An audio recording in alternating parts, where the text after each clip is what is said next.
El sistema de emisoras Atalaya presenta su programa El Personaje de los Viernes, bajo la conducción del ingeniero Andrés Mendoza Paladines. Anécdotas, recuerdos y vivencias especiales. Esto es El Personaje de los Viernes, por los 680 kHz de Atalaya, una potencia en radio. Bienvenidos.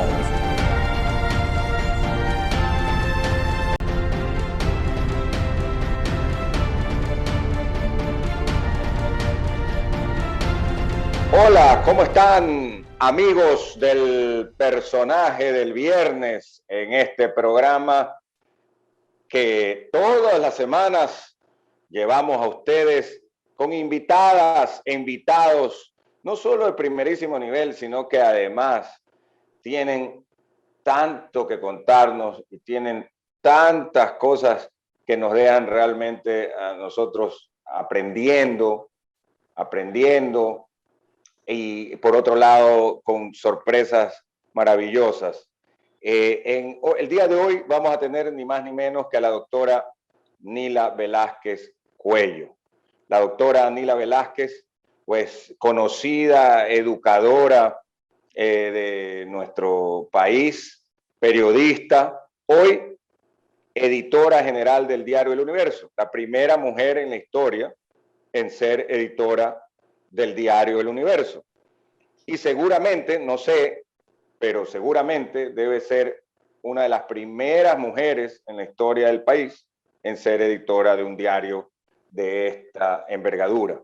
El Universo cumple 100 años el día 16 de septiembre y lógicamente que es una fecha importantísima para el periodismo en el Ecuador y en la región. Empecemos saludándola, Nila, y agradeciéndole por su tiempo. ¿Cómo está, mi estimada Nila? Muy bien, gracias, Andrés, y gracias por la invitación. De nada, más bien nosotros somos los agradecidos.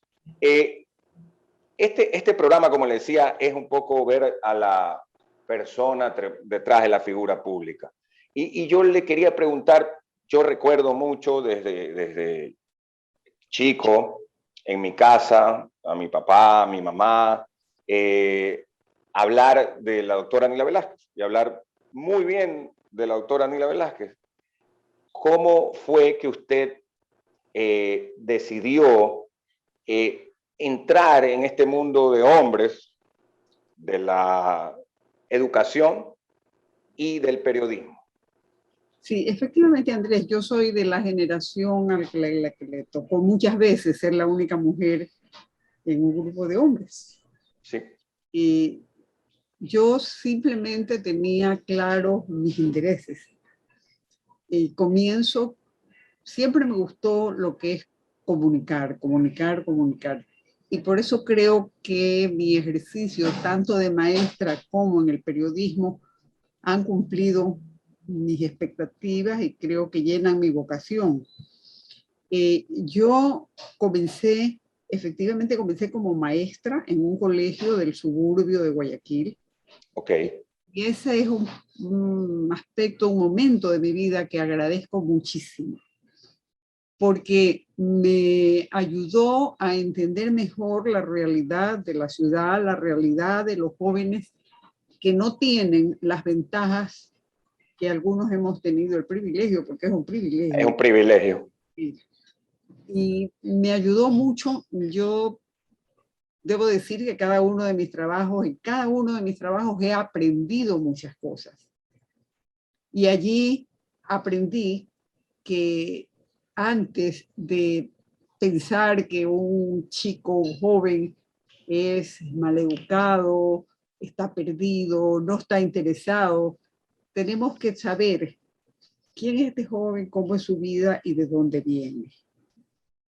Yo recuerdo, y no voy a decir su nombre, recuerdo claramente que el primer día que yo fui al colegio, yo tenía 20 años y era tragaños, o sea, parecía como... Pero imagínese, 20 años, o sea, como dicen... Parecía que tuviera menos. el primer día Aparecía menos todavía. que yo iba al colegio, los colegios de suburbio, no siempre los alumnos están en la edad escolar, porque a veces estudian un año, tienen que suspender otro, en fin. Y entonces me encontré con que yo iba a ser la maestra de unos chicos que tenían mi misma edad y algunos eran mayores que yo. Y cuando yo entraba al colegio, los chicos me decían el primer día que entraba, compañerita, se va a sentar conmigo. Y yo decía, esta cosa no está en los libros, pues no, yo había estudiado pedagogía didáctica, pedagogía evolutiva, ¿y ahora qué voy a hacer? Y los maestros me habían advertido que había un estudiante con su nombre, cuídate porque le hace la vida imposible a todos, nos hace la vida imposible a todos. Y contra este estudiante había dos quejas. Siempre llega tarde y entonces no alcanza a entrar porque el colegio cierra la puerta cuando termina la hora de entrada. Y no, muchas veces viene sin la camisa del uniforme. Y yo vi... O sea, iba descamisado. No, iba con otra camisa. Otra camisa, ok. O algo así. Entonces yo alguna vez lo vi subiéndose por la pared del patio para tratar de entrar de todas maneras a las clases, ya que por la puerta no lo dejaron. O porque no tenía la camisa o porque llegaba tarde. Obviamente, yo pensé, yo no puedo admitir que lo he visto porque esa era la norma del colegio, ¿no? Pero me quedé pensando en esto. Y un día, después de algún mal comportamiento que tuvo en la clase, yo le pedí que salga de la clase. Él no quería, finalmente salió y me dijo, yo le voy a explicar. Yo le dije, sí, por favor, pero afuera, porque ahora yo estoy aquí para esta clase. Quiero cumplir con lo que he venido a trabajar. Y me esperó afuera y total, conversamos y al último me dijo, yo no quiero molestar a la maestra, lo que pasa, bla, bla. Choque la maestra y me extiende la mano, yo le extiendo la mano. Y nunca más me molestó. Entonces, ya que la había chocado, yo pensé, yo tengo que averiguar por qué este chico llega tarde o no viene con la camisa del uniforme. Entonces, un día le pregunté y me dijo, ¿quiere que le diga la verdad, la verdad? Le digo, sí, para eso te pregunto. Y entonces me cuenta, me dice, mire, mi padrastro me exige que trabaje y me ha conseguido un trabajo de fotógrafo en los cabarets del barrio. Entonces, en los cabarets del barrio.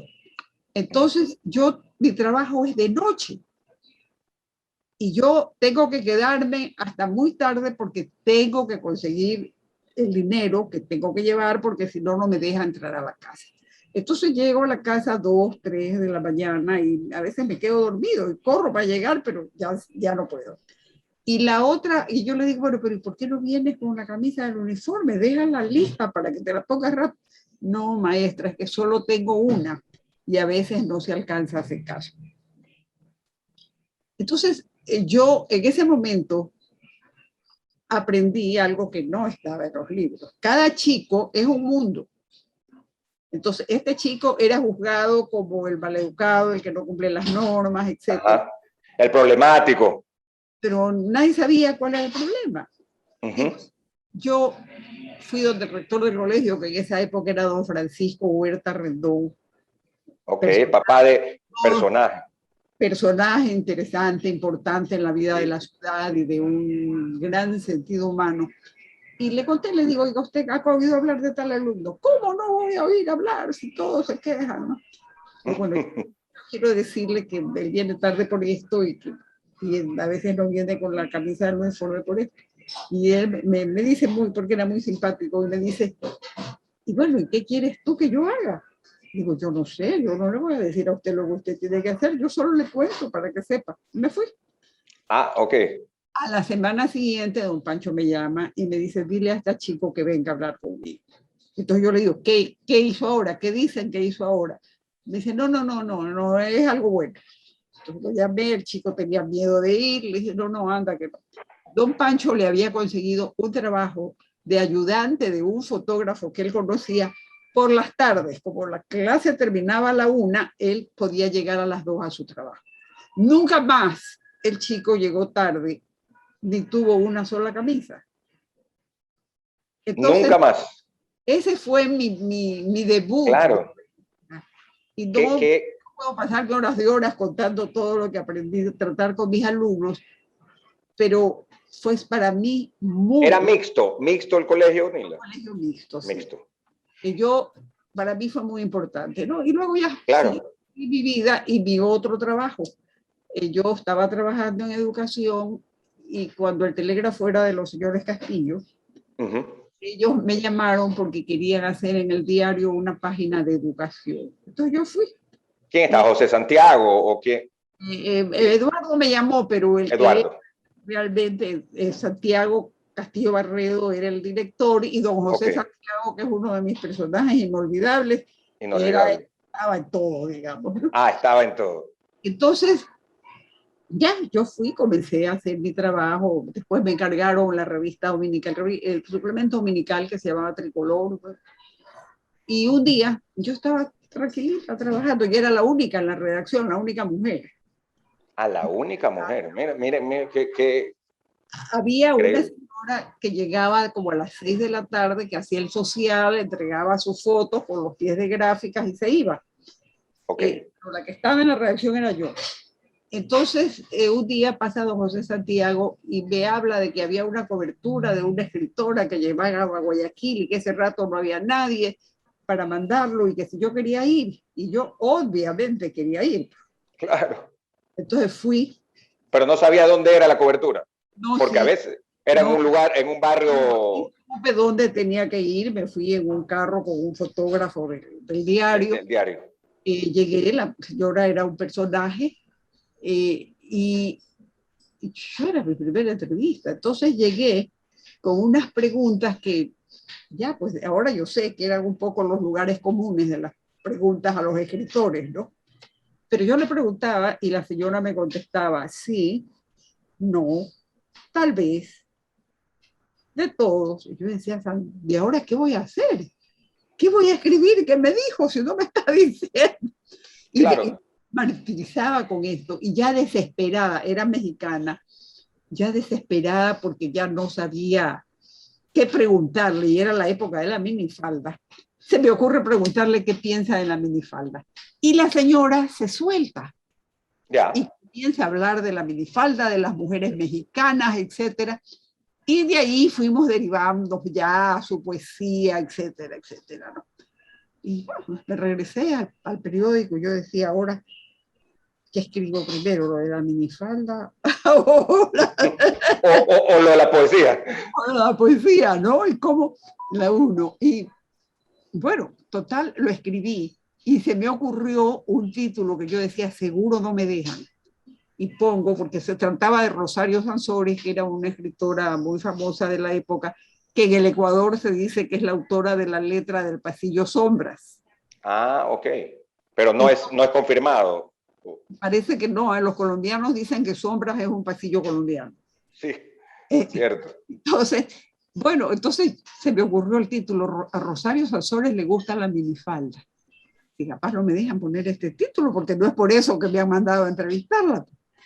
Entonces ya, al lado mío trabajaba Manuel Mejía, que era una persona muy culta y que escribía mucho de cine, de libros, de cosas. Y entonces yo le digo, oye, pero pongo un subtítulo. Entonces ya pues el subtítulo salió. Y yo seguí haciendo mi página educativa.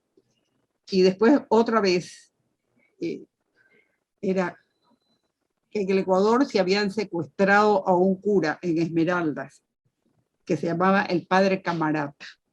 Y se lo habían secuestrado porque famoso, y los esmeraldas. Después fue rector de la Universidad de Quito, ¿no? De la Católica de Quito. No sé.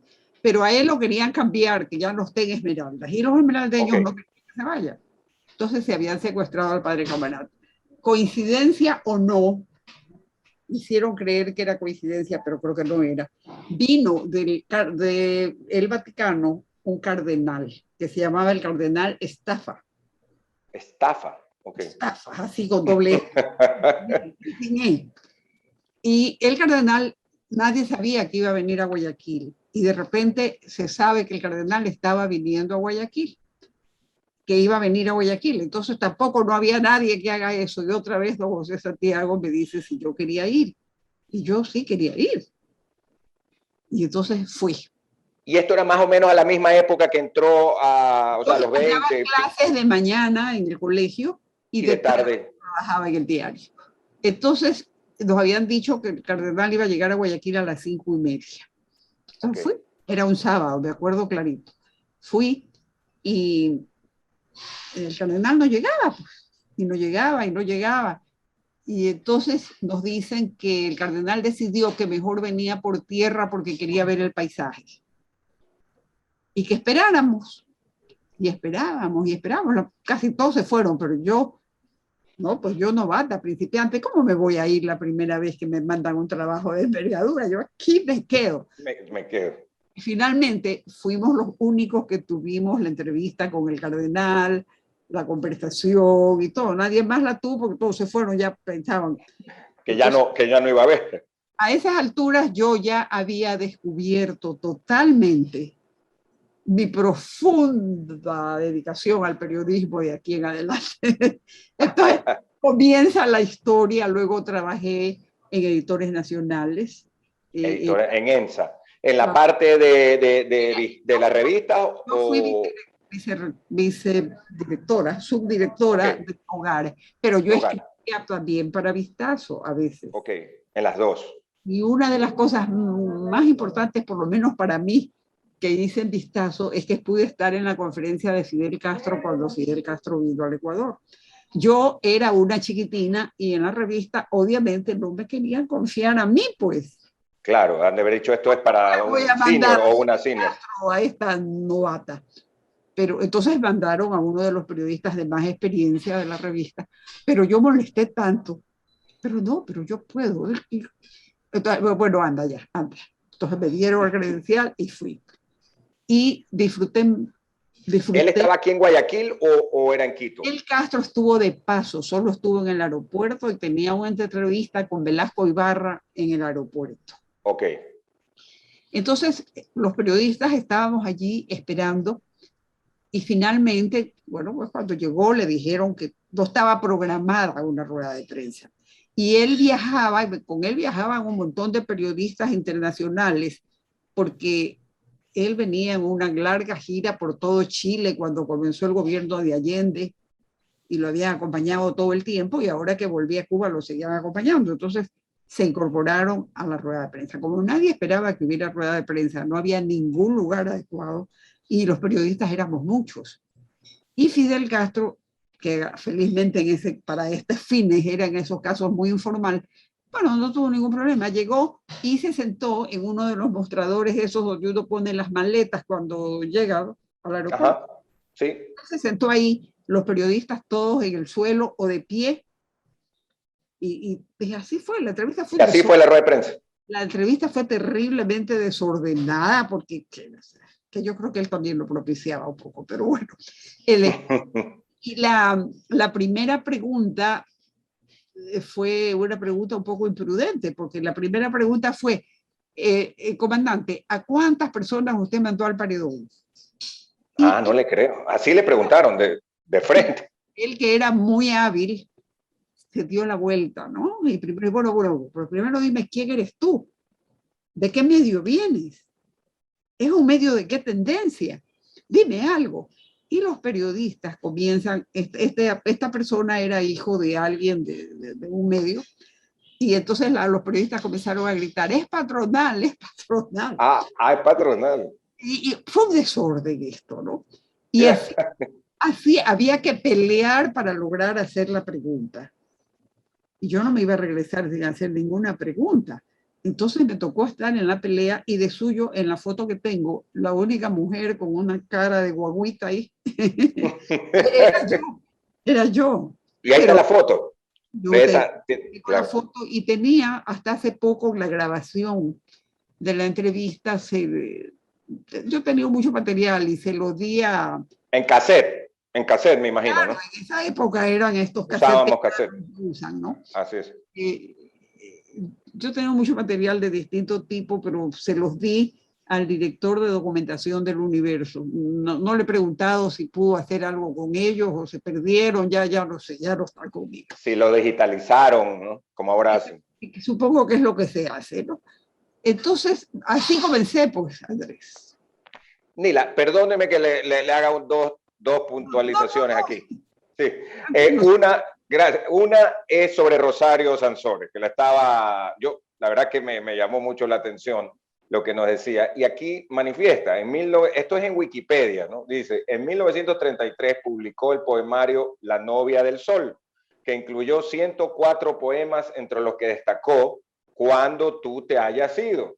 Años más tarde, el poema fue leído por el compositor ecuatoriano Carlos Brito Benavides, quien musicalizó la letra para crear la canción Sombra. Esa es la historia que nosotros conocemos. Y que los colombianos tienen su propia versión. Ellos dicen que Sombras es un pasillo colombiano. Luego dice que estuvo una sola vez en Guayaquil y que sí, solo de paso. Solo esa vez, ¿no? Sí, y que recibió del presidente Otto Arosemena declarada como poetisa de oro. Ajá, sí, así fue. Ya, increíble, ¿no? Eso es lo de Rosario Sansores. Mi otra pregunta es, ante esto, porque me parece extraordinaria su ética del trabajo, su vocación, tanto en la parte educativa como periodística, a tan corta edad. ¿Qué decía su papá y qué decía su mamá en ese momento? Yo, si algo tengo que agradecer en esta vida, es los padres que tuve. A mí me educaron primero para que yo haga lo que yo creía que podía hacer y de lo que podía responsabilizar. Okay. Entonces, cuando yo decía, voy a ser profesora, a ver, ¿de quién? ¿De dónde? Bueno, hay una vacante de este colegio, yo voy a aplicar. Ya. ¿Y dónde queda? Quedaba en la calle Gómez Rendón y la 8. En Gómez Rendón y la 8, allá. Ok. Suburbio, ¿no? Suburbio, entonces, y ahora ya no tanto, pero entonces... Ya no tanto. Suburbio. Entonces, ya, ok. Y claro, mi papá se alistaba para mandarme a dejar con el chofer. Y yo dije, no, yo voy a ir en el colectivo. Yo había ido con el chofer a conocer dónde estaba el colegio, a presentarme y todo eso, pero ya cuando iba a gastar los chicos en la clase, no, yo voy a ir en el colectivo. No, yo no puedo llegar a ese colegio llevada por el chofer. ¿Tú crees que puedes hacer eso? Yo creo que puedo hacer eso. Ok, entonces vete. Y realmente, y la otra cosa que me enseñaron es, si tú crees que tú puedes, ya. No, me dijeron siempre, mira, tú no pienses si eres hombre o mujer, tú eres mujer, pero las mujeres si creen que pueden, pueden.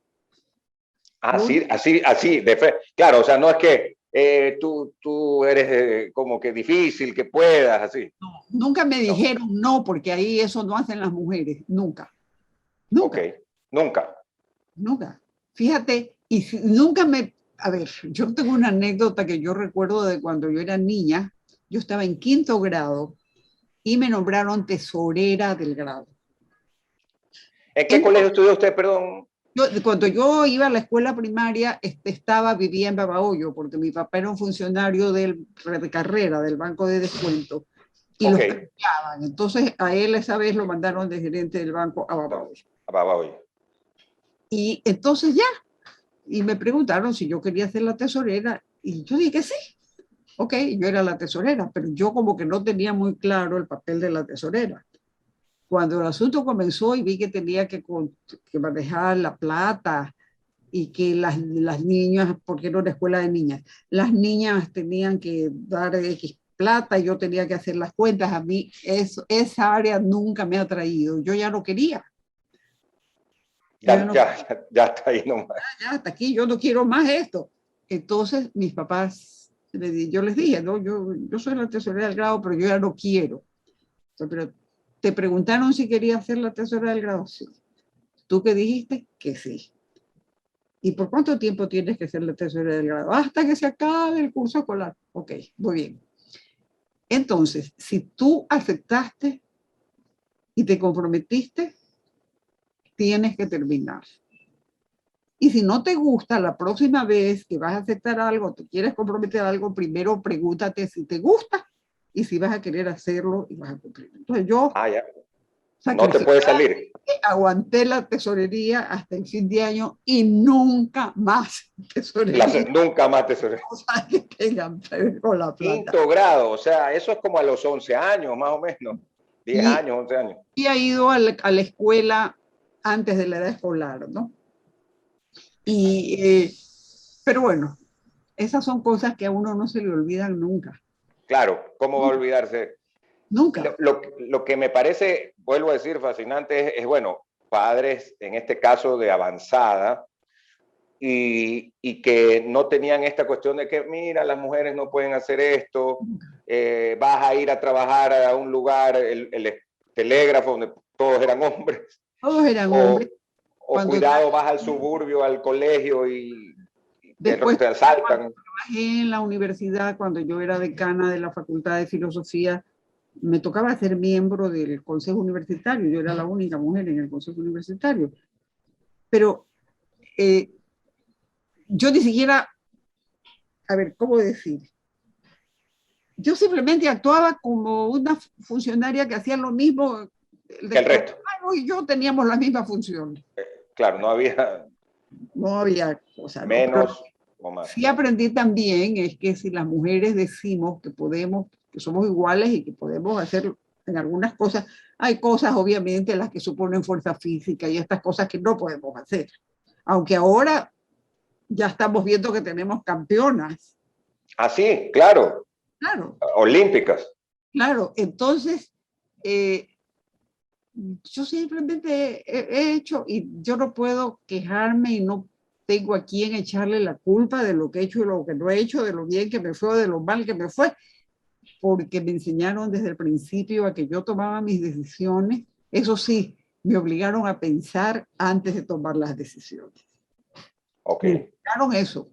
No como esta historia. Tú dijiste que sí querías ser la tesorera, tú te comprometiste. Verás, cuando uno se compromete a alguien, algo tiene que cumplir. Entonces, la próxima te mantienes. vez, tú primero te preguntas y tú decides. Claro, claro. Vamos a ir a la primera pausa. Estamos dialogando con la doctora Nila Velázquez Cuello. Realmente increíble y fascinante lo que nos cuenta. A los 20 años ya era profesora en una escuela en sectores populares de Guayaquil. A esa edad también ya trabajaba, incluso los sábados, en las tardes, en el famoso diario El Telégrafo, que no es pues para los chicos y jóvenes, seguramente ni saben lo del telégrafo, porque ahora no circula nada. Era el decano de la prensa nacional y con un edificio maravilloso ahí en la calle Boyacá, con una enorme historia y legado, pero con el tiempo, pues, lamentablemente terminó hasta en manos gubernamentales. Ya volvemos en un momento en el personaje del viernes con la doctora Nila Velázquez. No se olviden que este programa se transmite hoy viernes a las 5:30, mañana sábado se reprisa a las 9 de la mañana y el domingo a las 7 de la mañana también su reprise, que está aquí en Facebook Live, es Radio Atalaya 680M, y también en Radio Atalaya TV en nuestro YouTube. Volvemos inmediatamente.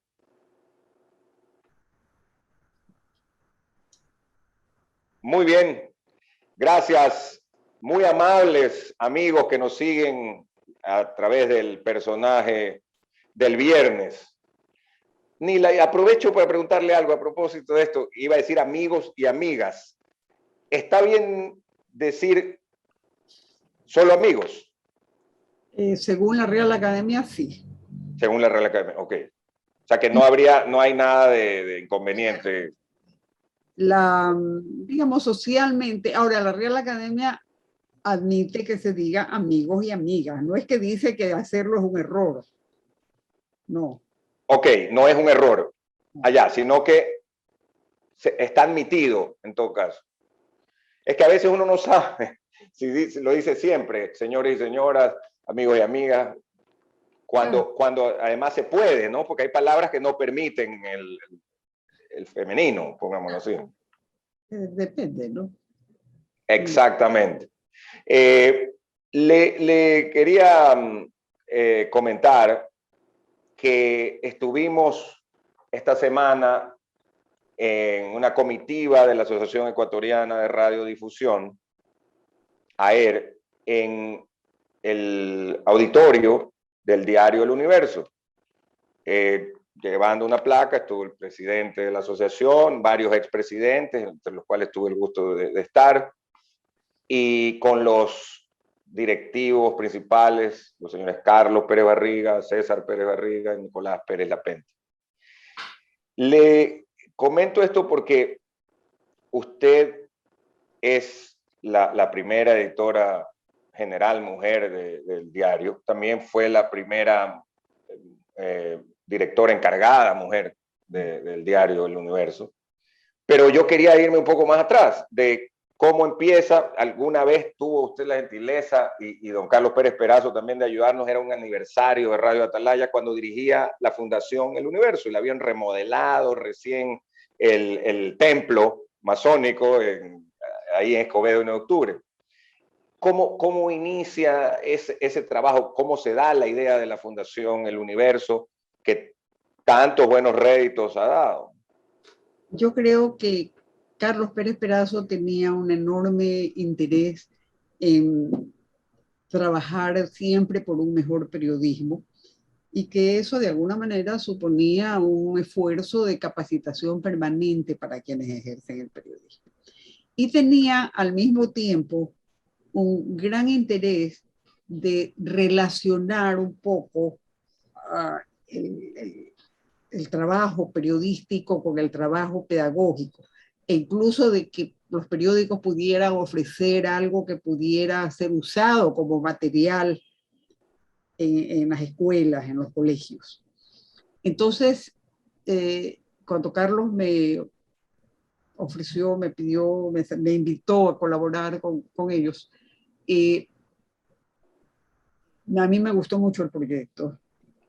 Yo había terminado mi segundo periodo como vicerrectora de la universidad y tenía otras opciones, ¿no? Estuvo 2 periodos, ¿no? Con el doctor Gustavo Novoa Bejarán.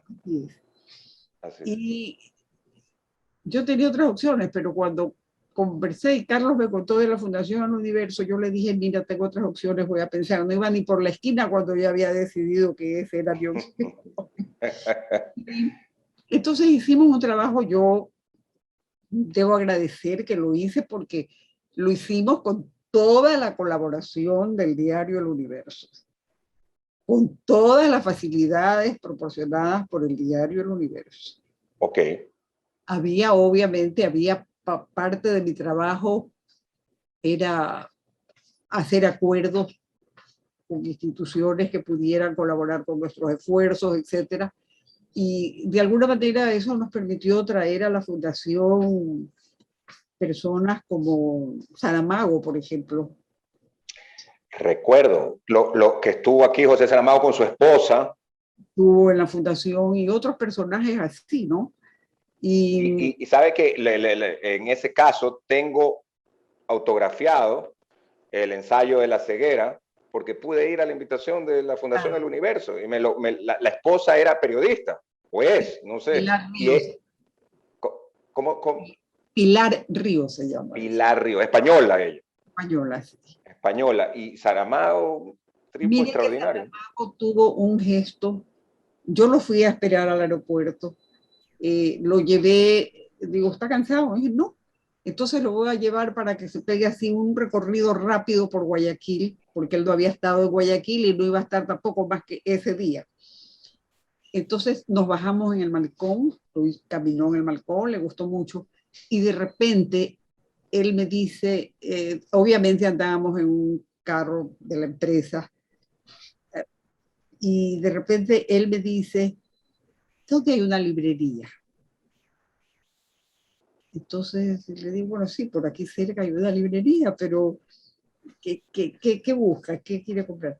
Me dice, es que quiero comprar un libro mío para regalarle al chofer que nos ha hecho todo este recorrido. No le creo. Mire usted. Entonces usted no se preocupe que cuando lleguemos a la fundación usted va a encontrar ahí un libro suyo.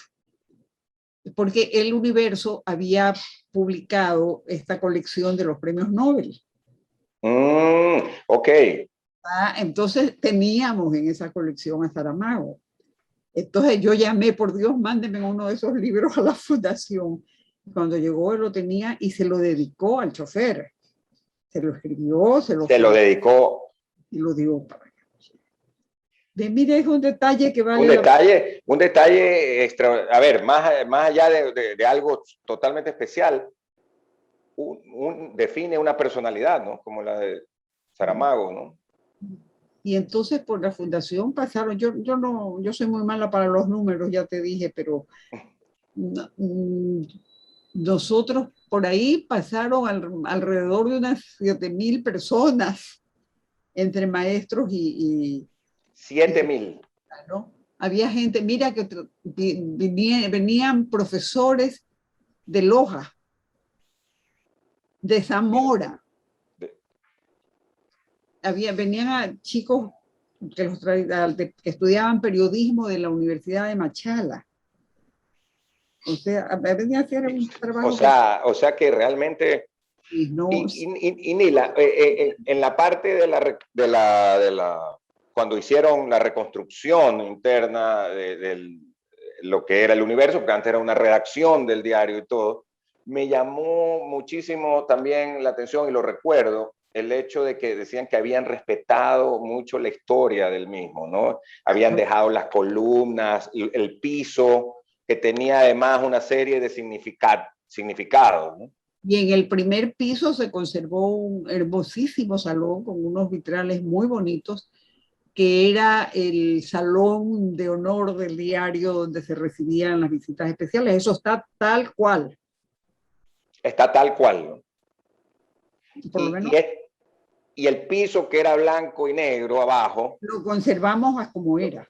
Lo conservaron como era, ¿no? Algunas personas de repente decían, uy, qué bonito el auditorio, pero el piso. Entonces, te les contábamos la historia, ¿no? Ese es el piso original y que tiene un significado. Para los masones eso tiene un significado, ese piso. Eso me decía usted. Yo creo que me decía que tiene significado para los masones. Yo le pregunté una vez a un señor masón, que yo quiero que me explique algunas de estas cosas de este salón.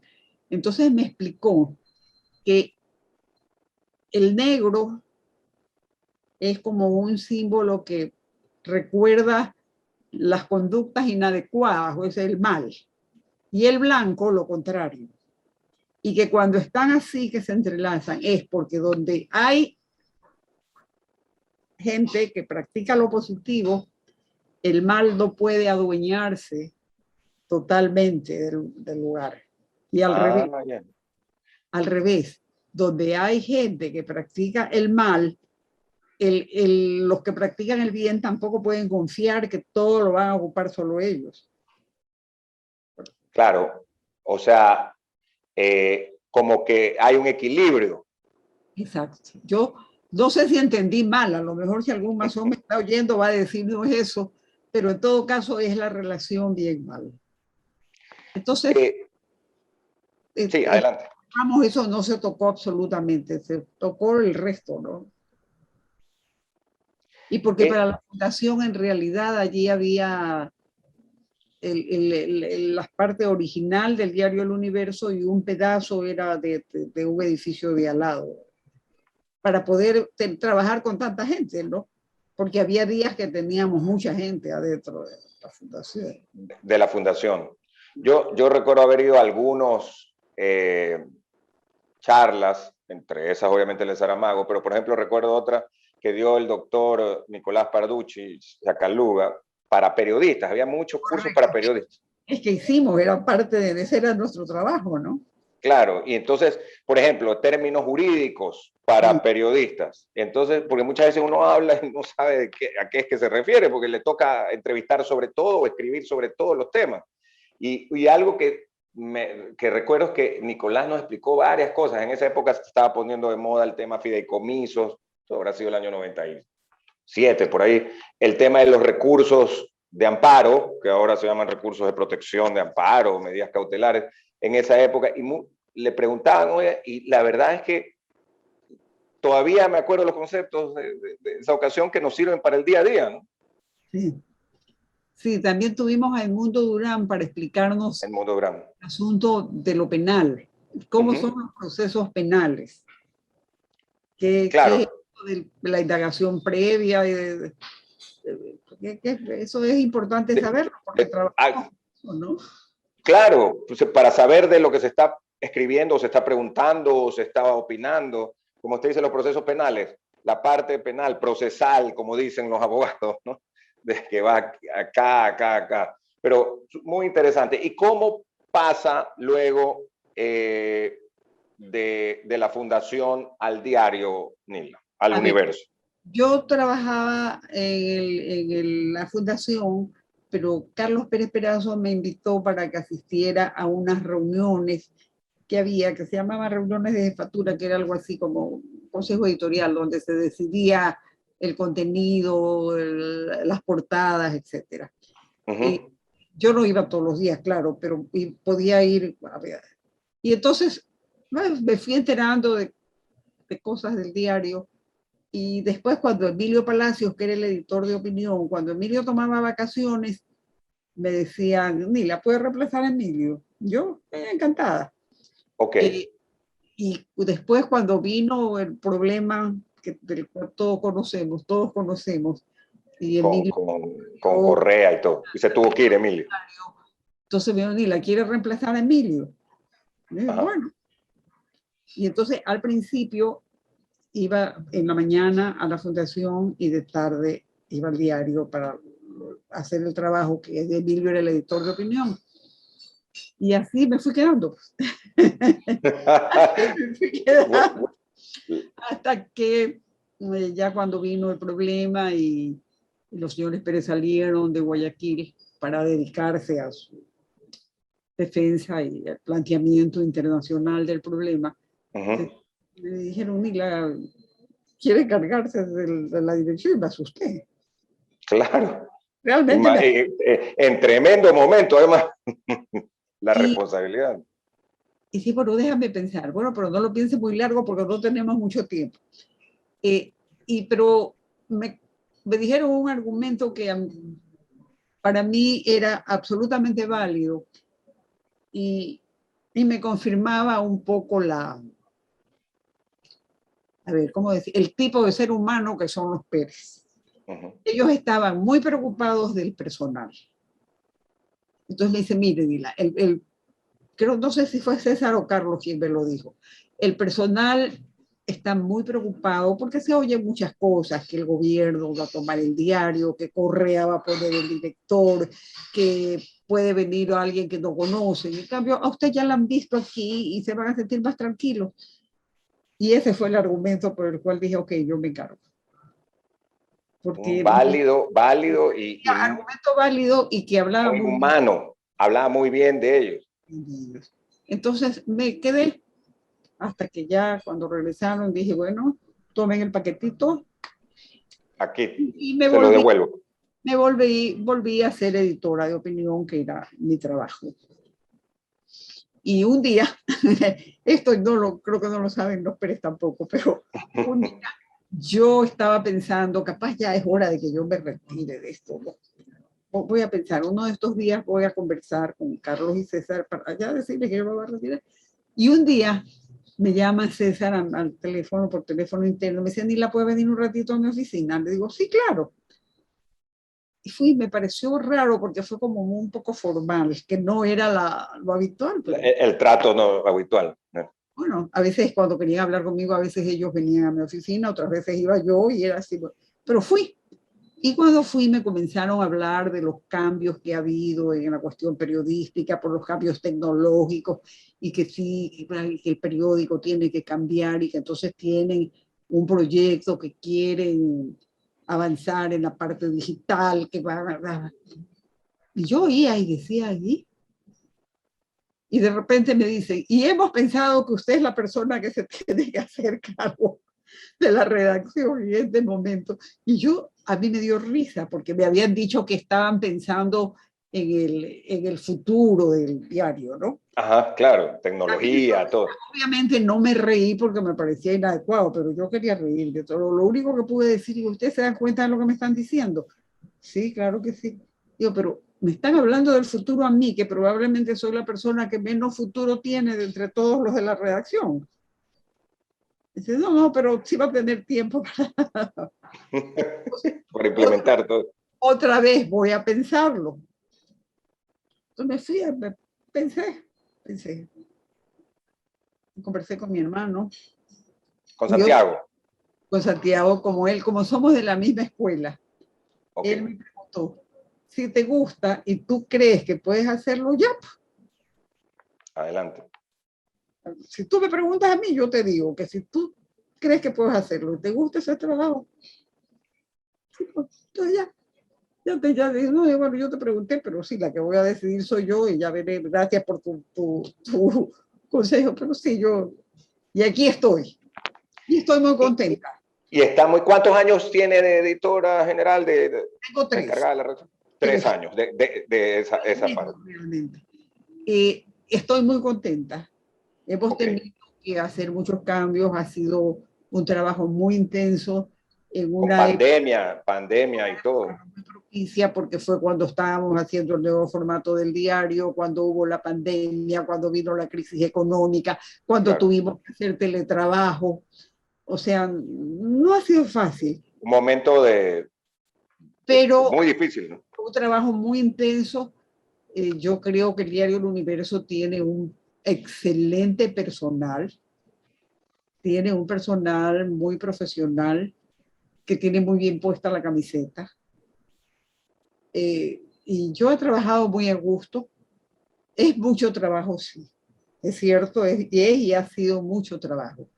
Pero cuando uno lo hace a gusto, no le importa.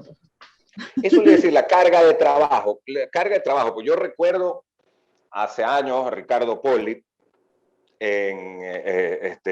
y luego también a Gustavo Cortés. El editor general es el que realmente, o la editora general es la que se echa al hombro el diario. Es mucho trabajo, sí. Y ha sido mucho trabajo porque no se trata solo de lo que ya estaba, sino que ha habido que cambiar, y una de las cosas primeras que ha habido que cambiar es la cabeza, el chip. Porque tradicionalmente los periodistas hemos trabajado para informar cada 24 horas. Y hay una hora de cierre y etcétera. Ajá. Y en digital no hay hora de cierre. Ya no hay hora, todo el día, es permanente. No hay hora de cierre, no es que, mira, tenemos tiempo para hacer una buena nota, hay que aprender, ha cambiado el tiempo, la relación tiempo-producción del trabajo periodístico, porque la nota tiene que ir cuanto antes, tiene que salir cuanto antes, y nos ha puesto algunos retos que para nosotros, en eso sí, y puedo decirlo, yo creo que para El Universo hay algo que no es negociable, ¿no? Que son los principios y fundamentos básicos del honesto ejercicio del periodismo.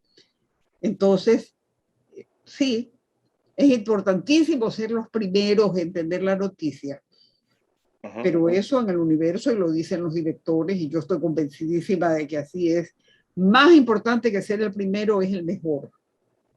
El mejor en dar la noticia. Y eso significa trabajar todo lo que podamos para dar una noticia verificada, que tenemos soportes, que podemos decir así es, aquí está, porque eso decimos que así es. Y significa también porque se necesita mucho valor para admitir cuando nos equivocamos. Claro, claro, que también pasa. Porque a veces puede, claro. Pero tenemos que admitir sin darle vueltas que fue un error y que pedimos disculpas y que se rectifica. Y que lo correcto. Y entonces eso hay que hacerlo. Pues Nila, es su misma actitud de cuando tenía 20 años y fue al colegio y cuando fue al telégrafo, fue la misma actitud de decir que yo voy a tomar esto. Solamente que en ese caso yo me comprometía yo sola. Y ahora estoy comprometiendo a una institución que tiene un prestigio de 100 años. Así es. Y estoy dando la cara por el trabajo de mucha gente, ¿no? Correcto, Y correcto. De yo mucha gente. entiendo que mi trabajo es, entre otras cosas, el propiciar el crecimiento del personal de la redacción. Yo no quiero que los editores hagan porque yo digo. Quiero que hagan porque ellos también piensan, descubren, proponen y se responsabilizan. Antes, sí. Y creo que lo mismo los editores tienen que hacer con los periodistas de su sección. Acá se trata de que todos vamos a crecer. Con el ejemplo, ¿no? Todos vamos a crecer. Dirigir con el ejemplo. Yo le digo, yo he crecido muchísimo en este tiempo. He crecido mucho. Qué bueno. Qué bueno. Ayer me decía Carlos Pérez Barriga que el mes pasado llegaron a 20 millones de visitas en la parte digital, que es algo... Así es. O sea que es algo increíble. Y a su vez contaba el vicepresidente de AER Nacional, que es de Manaví, Luis Barrera, mejor dicho, no fue él, otro radiodifusor manavita, Tulio Muñoz, contaba que él es de Chone y que el año 67, 68, en Chone llegaba el diario todos los días en avioneta, porque sí, que tenía que llegar todos los días en avioneta porque la carretera no era viable y que tenía que llegar. Entonces, decía, le llegaba a la que era la corresponsal y además distribuidora del Universo. Entonces, digo esto porque a pesar del cambio tecnológico, lo importante es llegar con calidad a la mayor cantidad de gente a través de los mecanismos que existan. Claro, y los principios no son negociables, ¿no? Tenemos que aprender que los avances tecnológicos nos proporcionan herramientas que nos permiten hacer mejor y más rápido nuestro trabajo, pero no son los principios tecnológicos los que nos van a decir lo que tenemos que hacer y lo que no tenemos que hacer. No. Más bien son una vía, ¿no? Por ejemplo, nos permiten saber cuáles son los temas que tienen más lectores. Y está bien, es bueno que lo sepamos. Pero no nos puede decir, entonces solo puedes hacer estos temas, porque hay temas que a lo mejor no tienen muchos lectores, pero que son tremendamente importantes para la vida del país. Por supuesto. Y hay una frase del fundador que yo siempre recuerdo, desde antes de trabajar en el Universo.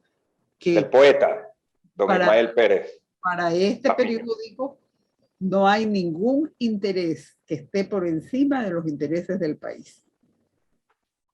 Muy bien. Vamos a ir a una pausa comercial. Solo ahí me queda una inquietud. ¿Y qué hace cuando le toca ver temas que a uno no le gustan todos los temas? Pues, o sea, a veces nos gusta deporte, pero no nos gusta política. Nos gusta política, pero no economía. ¿Qué hace cuando los temas que no son los que más le gustan? En primer lugar, yo confío en mis editores. Por eso, entre otras cosas, por eso, es que el resultado final del diario es mejor que no dependa de una sola persona. Porque por mucho empeño que uno tenga y por mucha honestidad intelectual, todos tenemos nuestro corazoncito. Claro, claro que sí. Así es. Y esto, por eso es que es mejor que sea el resultado de un trabajo conjunto. Porque siempre cuando usted se dice un tema, siempre, a veces todos estamos de acuerdo, pero a veces hay alguien que lo complementa, dice sí, pero no se está viendo tal ángulo, o cuidado acá porque hay que buscar que hay los soportes. Y finalmente, cuando usted lea el Universo de cualquiera de sus plataformas, usted sepa que tiene ahí el trabajo de mucha gente. Es cierto que las decisiones finales alguien tiene que tomarlas, pero hay que tomarlas con mente abierta, diciendo, a ver, yo lo haría así, pero si aquí hay 3 o 4 que dicen que mejor es que lo hagamos así, pues tendrán la razón, ¿no? Claro. Vamos a ir al... Así es, por algo tendrán la razón, ¿no? Como dicen, varias mentes piensan más que, o mejor que solo una, ¿no? Claro, así es. Vamos a la pausa y regresamos con la parte final y culminante. Le vamos a preguntar a Nila sobre su vicerrectorado en la Universidad Católica, que no lo podemos dejar a un lado. El año pasado tuvimos 2 entrevistas magistrales e inolvidables con Gustavo Noboa Bejarano, y en ambas mencionaba él pues maravilloso y fundamental apoyo que fue Nila durante esos 2 periodos. Así es que ya volvemos en el personaje del viernes. No se olviden que este programa se está transmitiendo a través de Facebook Live, Radio Atalaya 680 AM, y lógicamente también de nuestro canal de YouTube, Radio Atalaya TV. Ya volvemos en un momento. Muy bien, llegamos a la parte culminante del personaje del viernes con la doctora Nila Velázquez Cuello. Y queremos, no queremos dejar de preguntar sobre su paso tan recordado y exitoso por el vicerrectorado de la Universidad Católica en un equipo que todavía, como decíamos, es inolvidable, con el expresidente Gustavo Noboa Bejarano. ¿Cómo fue aquello? Usted había sido decana de la Facultad de Filosofía en la Católica también. Sí. Ok. ¿Cómo se dio este, digamos, proceso y elección, ¿no? Porque es con proceso electoral. La Universidad Católica había tenido un proceso electoral en el cual no podían elegir las autoridades porque había 2 binomios candidatos y ninguno de los 2 tenía más del 50% de los votos. Y votaron 3 veces y no, se mantenía la diferencia y no había. Entonces, uno de los binomios se retiró. Y bueno, pues ya 3 veces no podemos, esto hay que portarlo y sacarlo adelante de alguna manera. Y entonces las personas que respaldaban a ese binomio que se retiró, buscó otro binomio. Entonces lo buscaron a Gustavo y me buscaron a mí. Ok. Entonces, lo lógico es que antes de lanzarnos, yo quería hablar con Gustavo y Gustavo quería hablar conmigo. Claro. Entonces, tuvimos una larga conversación.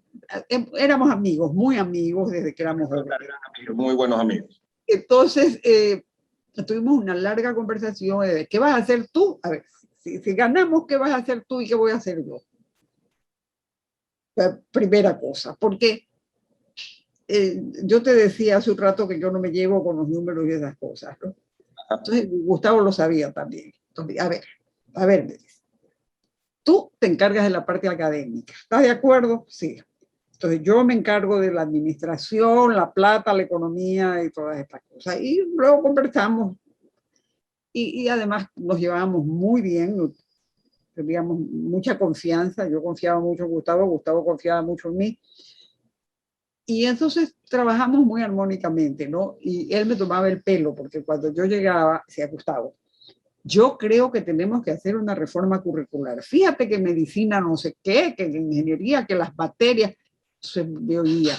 Y al último, y yo al final le decía, oye, pues podemos hacerlo, porque esto es capacitación, etcétera, y tenemos plata para hacerlo. Y él me decía, no, pero tú estás segura que tenemos que hacerlo, sí, ya, entonces hazlo, pero no me dices que no hay plata, pero quedamos en que tú te encargas de lo académico y yo me encargo de la plata, no importa, ya, tú encárgate de lo académico y yo veo la plata. Y así, siempre me tomaba el pelo, ¿no? Y decía, claro, tú la pasas bien bonito, estudias cosas académicas, así, y yo sudando porque no nos alcanza la plata. Tratando de hacer alcanzar. No, nos reíamos a veces, conversábamos mucho, y finalmente fue así, ¿no? Trabajábamos, realmente fue un trabajo conjunto, pero con responsabilidades específicas del uno y el otro, ¿no? O sea, yo no tomaba decisiones administrativas ni económicas, sin el visto bueno de Gustavo, y debo decir que Gustavo no tomaba ninguna decisión académica sin hablar conmigo. Es más, la mandaba a la gente, hable con la vicerrectora que se cagó. Entonces, Ya. por eso tuvimos, por eso pudimos trabajar bien. Porque si hubiéramos tenido una relación mala, o si el uno se hubiera echado toda la carga de trabajo encima, el trabajo de una universidad es enorme, enorme. Enorme. Entonces, no se hubieran tenido los mismos resultados, ya no nos corresponde a nosotros si fueron buenos o malos resultados, pero sí nos corresponde saber que hicimos todo lo posible para que sean buenos resultados, ¿no? Y creo que... Yo no soy graduado de la Universidad Católica, pero reconozco el trabajo y todos los exalumnos también. Y fue un trabajo difícil, ¿no? Claro. Yo no sé por qué, pero como que me gustan los trabajos difíciles. Y no se encontró alumnos difíciles. A propósito de la primera parte. O alumnas difíciles. Perdón, no, yo no. Se encontró alumnos o alumnas difíciles. Sí, claro. Eso hay mucho. Cuando uno es maestro hay cualquier cantidad de gente difícil. Y que a uno lo pone porque... Yo me acuerdo, por ejemplo, yo tuve un año de alumnos, ¿no? Alumnos que yo sentía, porque el maestro se da cuenta, yo sentía que no lograba que entraran en la materia, ¿no? Así, bueno, estudiaban, eran buenos estudiantes, hacían buenos exámenes, pero eso es otra cosa. Lo importante es, yo decía, pero ¿qué estoy haciendo mal? Y entonces hablaba con mis colegas, ¿no? Oye, ¿cómo te va en tal curso? Pues, uy, me vieras, ya no sé qué hacer. El otro también. Entonces, decía, bueno, entonces estos no son los que me pueden ayudar si ellos tampoco saben ya qué hacer. Y así no pasamos el año, te digo. ¿Ah? Había algunas excepciones que siempre hay en todos los grupos de estudiantes, ¿no? Claro. Había algunas excepciones, pero tú sientes cuando el conjunto no avanza al mismo ritmo y no, ni eso siquiera, sino simplemente no logra interesarse en el tema. Y ya tú te dices, pero ¿qué estoy haciendo mal? Y nadie, yo pensé, mis colegas me van a ayudar, ¿qué va? Si ellos estaban en la misma.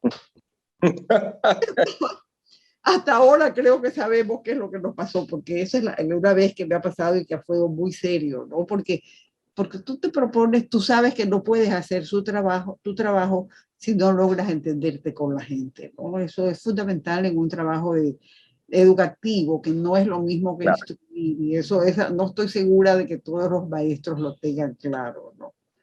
Es un muy buen punto, y es un muy buen punto que sería extraordinario que los maestros y maestras lo tengan muy claro, porque si no pueden hacerlo, no van a llegar a... La gente está muy interesada en cumplir el programa, en que los chicos sepan lo que dice el programa, pero hay otras cosas que finalmente en la vida nadie va a ser más infeliz o menos feliz porque sabe dónde nació Rubén Darío, por decirte algo, que era una de las materias que había que buscar. Pero la gente sí puede ser muy feliz o muy infeliz por manejar las cosas deshonestamente, porque aprendió del maestro que no importa ser irresponsable, llegar tarde o no llegar tarde, no entregar las calificaciones a tiempo. Es que parece mentira. Esas cosas, yo estoy convencida que el maestro, más que con lo que dice, ayuda con lo que es. Los chicos aprenden más Aprenden con lo que es. comportamientos que ven que de los que esas cosas no están en los libros. No, doctora Nela Velázquez, ¿cómo así? Usted nos puede contar de primera mano, ¿cómo así no lo acompañó al expresidente Gustavo Noboa en el gobierno? Ni nunca ha querido estar en puestos públicos, de lo que veo. Primero, nunca he querido estar en un puesto público. He tenido algunas invitaciones a estarlo, pero no he aceptado. En el caso de Gustavo, que casi ni siquiera tenía que invitarme porque era casi todo el mundo pensaba que yo me iba a ir en ese Así gobierno. es. Yo tenía a mi mamá muy anciana y enferma. Okay. Y yo sabía que yo no podía, ella vivía conmigo, y Gustavo lo sabía, ¿no? Porque yo no podía ausentarme largamente. Yo no podía irme a vivir a Quito, pues, y mi mamá enferma y sola en la casa. Claro que mi hermano toda la vida se preocupó de su mamá intensamente, pero ella vivía conmigo y estaba acostumbrada a mi presencia. Claro, hubiera sido para ella un... Entonces, Gustavo, él, antes de que yo se lo diga, él me dijo, yo sé que tú no puedes venir de aquí, tú así que ya voy a perder tu colaboración. Entonces yo le dije, no, yo te voy a decir, yo voy a colaborar intensamente contigo. Dice, pero ¿cómo? No? Es que yo voy a hacer algo que nadie más va a hacer. ¿Qué va a hacer? Yo te voy a decir la verdad de todo. Okay. De verdad, sí, de verdad. Ah, bueno. Y debo decir en honor a la verdad que yo le decía la verdad. Así. Pero encontraba, en esa época no había celulares. Tenía un suficiente carácter para oírme. Ok. Y concluir, a veces me decía, tienes razón, otras veces me decía, sí, así es visto de afuera, pero tú no sabes todo lo que hay. Ah, bueno, sí, está bien. Okay. Ya. Todo el tiempo que Gustavo fue presidente, yo le decía tal cual, a veces me daba como angustia. Y entonces le decía, oye, y esto de aquí no será que no es así, que hay que tratarlo. Y a veces me oía también, ¿no? Otras veces me decía, bueno, te agradezco, pero no es por ahí, porque las circunstancias. Y mantuvimos una excelente amistad de conversación y todo. Durante todo el periodo. Porque él estaba en Quito y yo estaba acá, y porque no quise ir, no. Yo tengo una excelente amistad con María Isabel, que siempre la tuve y ahora también, que es su esposa. Y muy bien, yo creo que, es que yo creo que para los trabajos difíciles, si no hay empatía entre las gentes que lo hacen, la cosa marcha mal. Las cosas no marchan, como usted dice, ¿no? Si no hay empatía, no marcha. Así que pongan de acuerdo en qué hace cada uno, no marchan. No, o sea, yo tengo que confiar en los directores del periódico y ellos tienen que confiar en mí y es la única manera de que las cosas salgan. Claro. Sí. Sí.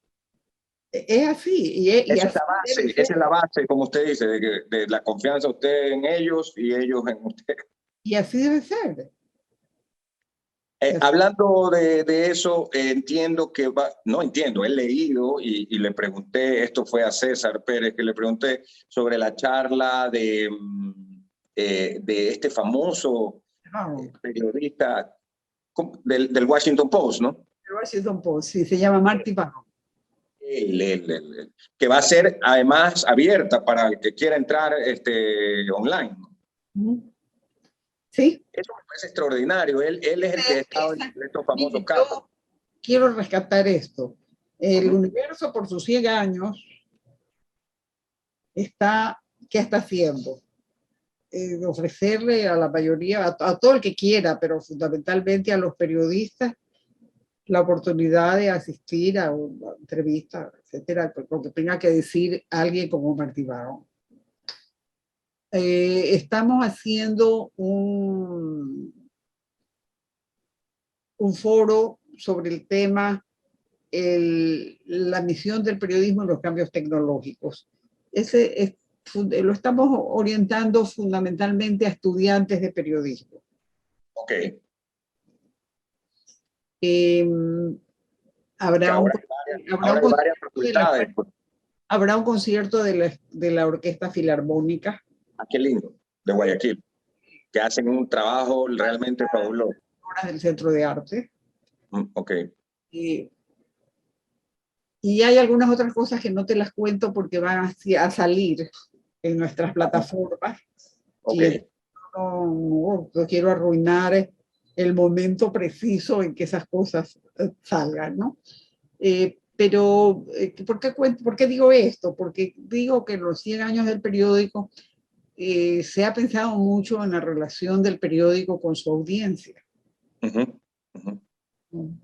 Entonces, Eso me parece extraordinario, porque nosotros, y yo me imagino que usted también, no solo por estar ahí, sino tenemos al diario como algo que todas las mañanas, de todos los días, empezamos leyendo. Sí. bueno, yo tengo la ventaja de que lo leo antes. Ah, claro, claro, o sea, tiene ese...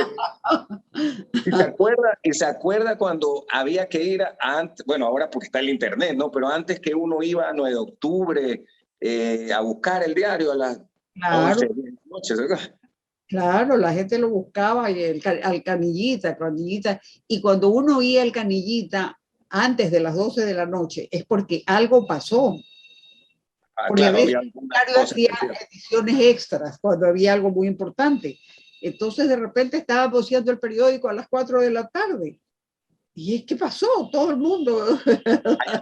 ¿Qué hay? Algo, sí, tiene toda la razón. Hablando a propósito, por ejemplo, de cosas extraordinarias como esta del 11 de septiembre. Ese día, por ejemplo, hubo una edición, recuerdo, del diario, porque el mundo estuvo en shock. Claro, ahora ya no tenemos que hacer una edición extra, pero tenemos que inmediatamente tenerlo en todas las plataformas digitales. Inmediatamente, sí. Muchísimas gracias a la doctora Nila Velázquez. Nila, ha sido no Gracias. solamente un placer, sino yo he aprendido mucho y saco conclusiones valiosísimas de la entrevista. Yo creo que nuestros oyentes igualmente en el personaje del viernes. Espero que sí. Gracias. Hasta Muy luego. amable. Y felicitaciones otra vez por los 100 años del diario El Universo, a todos ustedes los que lo conforman, realmente. Muchas gracias. Nos vamos a la pausa y volvemos ya con la programación regular. Este ha sido el personaje del viernes. Volvemos.